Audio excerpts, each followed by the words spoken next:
بسم الله الرحمن الرحيم السلام عليكم ورحمة الله وبركاته داوديال كسر دواد برنامجكي ورجسيدا وحاي قرين iyo toddobaadkii ina dhaafay toddobaadkan waxaan ku soo qaadanaynaa wargeysyada iyo waxa ay qoreen wargeysyada aan iscafino wixii dhacay waa dhaceen isma hurnay aan heshiino iyo Soomaali bale oo afartooduba ka soo baxa dalka afartaasi wargeys bogogooda koowaad waxay daafur uga dhigeen heshiis dhaxmaray beelaha qumba murdaaf iyo bambafal oo muddooyinkii ina dhaafay dagaal beeleedyo ku dhaxmareeyay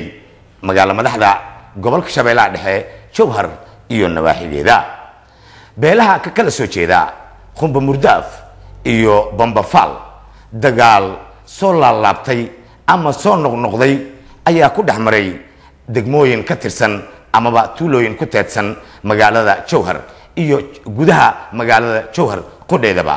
dhowr jeer ayaa la isku dayay in la dhaxdhaxaadiyo ama xabad joojin la dhaxdhigo beelaha qumba murdaaf iyo bambafal hase ahaatee heshiis kasto la gaaray waa lagu guul dareystay balse heshiiskii ugu dambeeyay oo maalintii shalay la gaaray odayaasha siyaasiyiinta culumaa u diinka dhalinyarada hooyooyinka ugaasyada iyo waxgaradka ka kala soo jeeda beelaha qumba murdaaf iyo bambafal waxay ballan qaadeen dagaaladaasi ahliga ah ee u dhaxan jiray beelaha walaalaha ah ee qumba murdaaf iyo bambafal mar dambe inay soo daawadayaal wili waxay barnaamijka ka jirnaa barnaamijkii wargeysyada iyo toddobaadkii hore waxa ay Soomaaliya ka qoreen waxaan soo qaadanaynaa qaybta labaad wargeyska Ijiid aan ku jiido iyo jugjug meeshada joog oo labaduba ka soo baxa magaalo madaxda gobolka Shabeellaha Hoose ee marka caday minin Cusmaan labadaasi wargeys bogoodii ama bogogoodii hore waxa ciwaan looga dhigay shir ku saabsan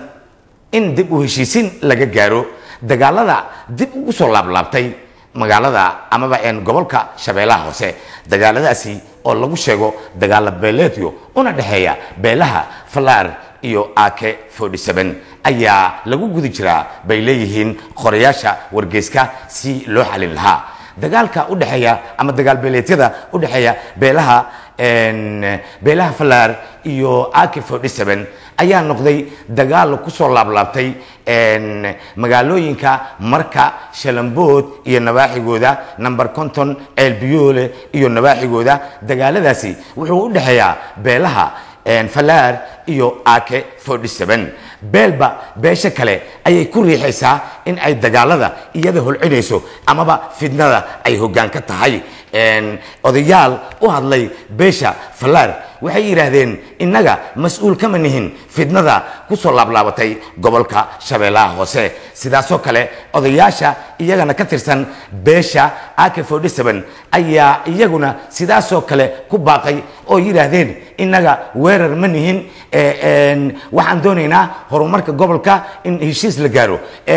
markii la raacay amaba la raacay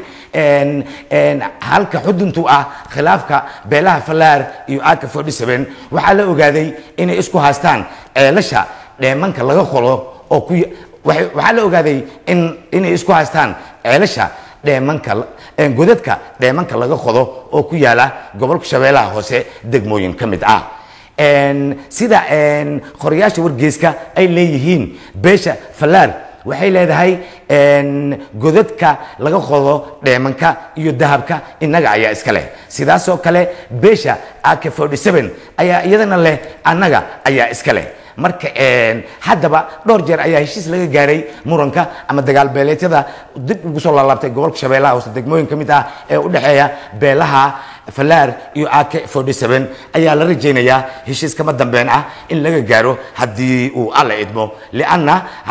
shir ayay u fadhiyaan odayaal siyaasiyiin culumaa u diin indheer garad ugaasyo hooyooyin iyo dhalinyaro ka kala soo jeeda labadaasi beel oo marar badan ku wada dagaalamay gobolka Shabeellaha Hoose tuulooyin iyo degmooyin waa tahay daawadayaal waxaynu maraynaa gabagabadii barnaamijka wargeysyada waxay qoreen waxa gacanteeda ku dambeeya wargeyska